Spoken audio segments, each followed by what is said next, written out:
एक स्त्री के लिए सबसे महत्वपूर्ण चीज़ होती है उसका घर। वो घर जो वो सपनों में बनाती है। जब लड़कियां बहुत छोटी छोटी होती हैं ना, तब से उनको ये चीज़ बता दी और जता दी जाती है कि जहां आप रह रही हैं, ये आपका एक टेम्पररी घर है। एक ऐसा घर है जहां आज आपको रहने के लिए दिया जा रहा है, पर आपको एक दिन अपने घर जाना है। तो सोचिए, वो छोटी सी बच्ची अपने माइंड के अंदर बचपन से एक ख्वाब बुन लेती है, एक सपने को सच मान लेती है, और वो ये कि उसका घर अपना कोई और है, जहां ले जाने के लिए उसे कोई राजकुमार आएगा, उसका हाथ पकड़ेगा, उसे अपना नाम देगा, अग्नि के सामने सौगंध खाएगा और उसे उस अपने घर के अंदर बड़े प्यार से एक लोटे में जिसमें चावल रखे होंगे, पैरों से ठोकर मारकर कुमकुम के पैर से चिन्ह लगाते हुए घर के अंदर गृह प्रवेश करवाएगा। उस घर के मुख्य द्वार पर उसकी हाथों की छाप लगी होगी।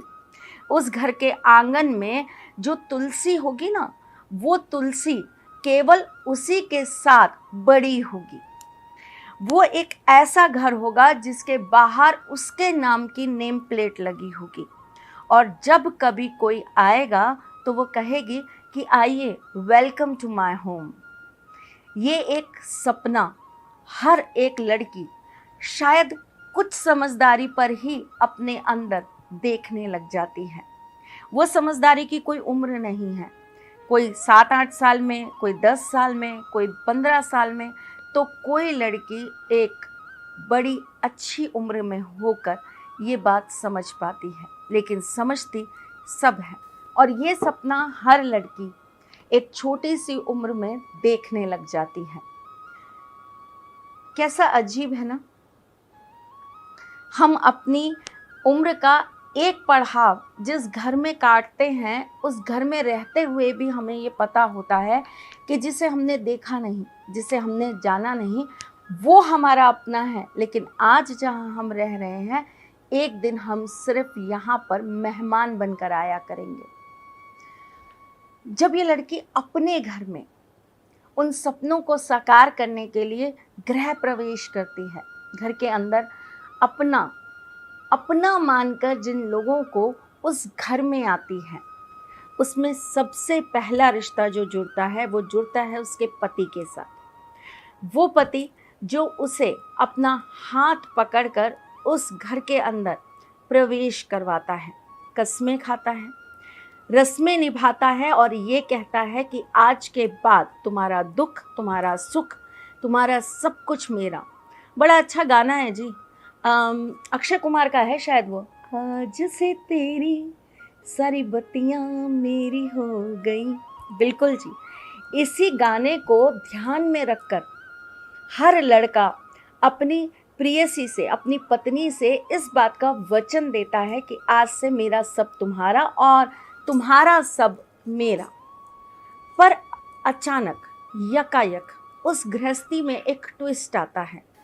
ट्विस्ट ये आता है कि उसने जिस लड़की को कसम दी होती है, जिससे वादे निभाए होते हैं, जिसको पूरे समाज, पूरी दुनिया के सामने अपना कहा होता है, उसे वो छोड़कर किसी और से प्यार करने लग जाता है, या वो उसको लेकर बहुत नकारात्मक होने लग जाता है, या लोगों की बातों में आकर उससे अपना रिश्ता बहुत खराब कर लेता है, उसे मनचाहा गलत बोलता है, उसके साथ नकारात्मकता की बातें करता है, उसका दिल दुखाता है, उसे बहुत ज़्यादा मानसिक और इमोशनल तौर पर परेशान करता है। और उस स्त्री को वो एक टाइम के बाद अपना कुछ नहीं मानता है, इमोशनली उसे बहुत ज़्यादा वीक करने लगता है। उसे ये एहसास दिलाता है कि ये जो घर है ना, जिसमें तुम रह रही हो, ये तुम्हारा नहीं है।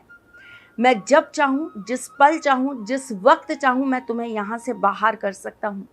इस घर पर मुझ पर तुम्हारा कोई अधिकार नहीं है।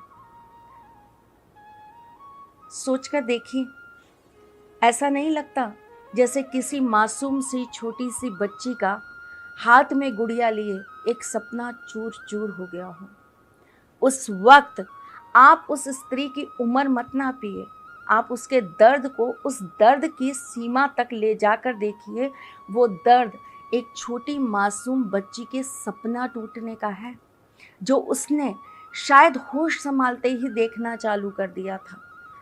यकायक एकदम उसे पता चलता है कि वो जिसे कभी उसने सोचा था कि मेरा अपना घर मेरा था ही नहीं। आज मैं आपको इसी चीज़ का सॉल्यूशन देने आई हूँ।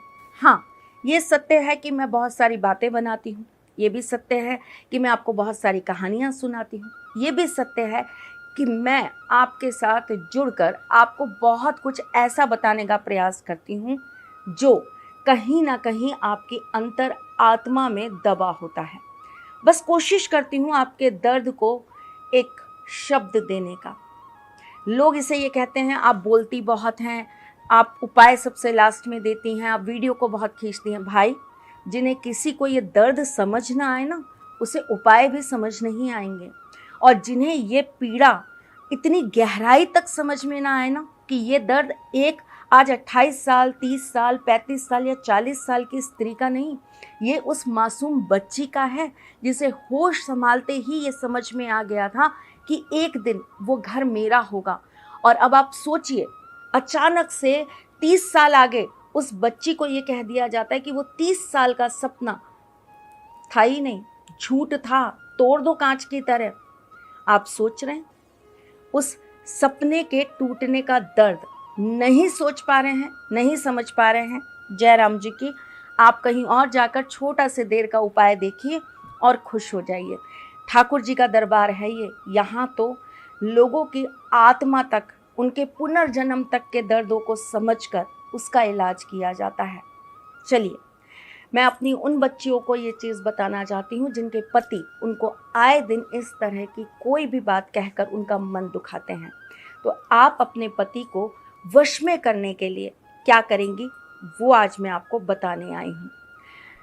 सबसे पहले मैं आपको एक चीज़ बताती हूँ। जब आप बात करते हैं पति को वश में करने की, तो आप बात करते हैं अपने शुक्र और राहु को एक्टिवेट करने की। शुक्र का संबंध उबले हुए आलूओं से होता है। तो आज आप एक आलू का अलग सा डिश बनाएंगी। कैसा डिश बताती हूँ मैं आपको। आपको 2 इलायची लेनी है, 2 लौंग लेनी है।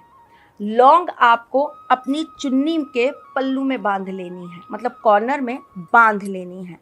और इलायची जो है ना, वो आपको अपने कपड़ों में छुपा कर रख लेनी है।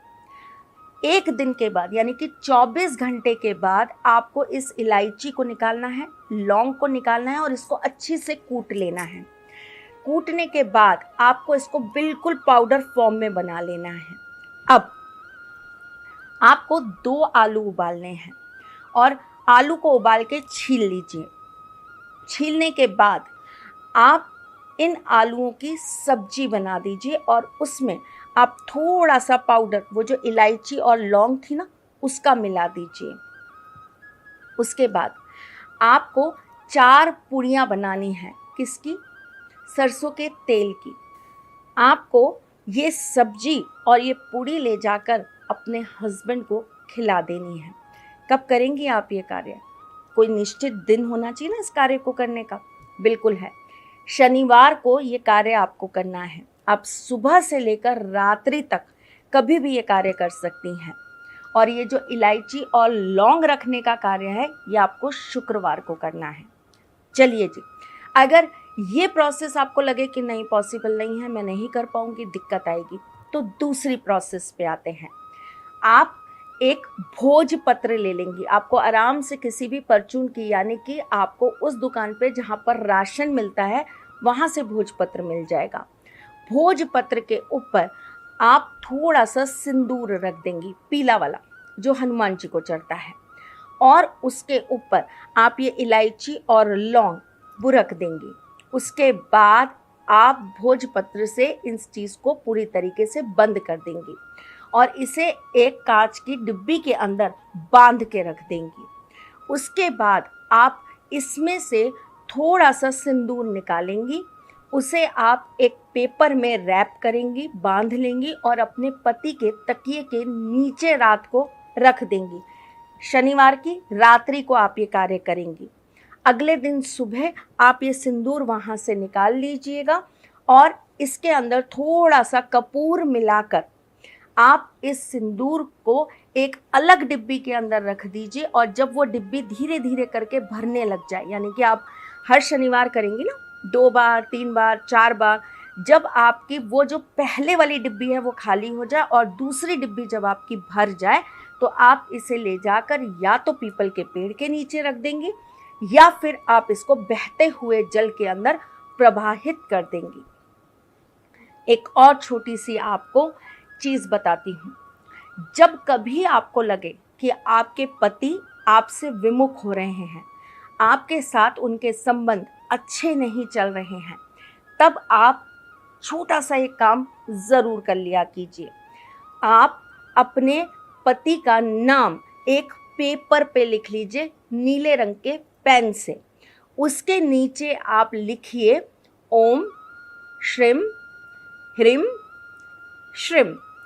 उसके बाद आप ये इलायची और लौंग जो आपने ये बनाया था पेस्ट, उसको उसके ऊपर रख दीजिए। इसके ऊपर थोड़ी सी हल्दी डाल दीजिए, थोड़ा सा इसमें केसर मिला दीजिए और इसी पेपर के ऊपर आप इसे अच्छी से पानी से घोल लीजिए। घोलते वक्त आप जो है वो तीसरी उंगली का इस्तेमाल करेंगी, जिसे आप रिंग फिंगर कहती हैं। इस्तेमाल करके इसे अच्छी से घोलिए और इस तिलक को ले जाकर अपने पति के मस्तिष्क पर लगा दीजिए। छोटा सा सरल सा उपाय है, करके देखिए। 2 लौंग 2 इलायची आपके रिश्तों को इतना मजबूत बना देगा कि आप सोच भी नहीं सकती। और मजबूत हो जाए तो मुझे ज़रूर कमेंट करिएगा। मैं तो फिर आऊँगी कुछ नया, कुछ अलग, कुछ अद्भुत लेकर। तब तक के लिए मुस्कुराते रहिएगा। रिश्तों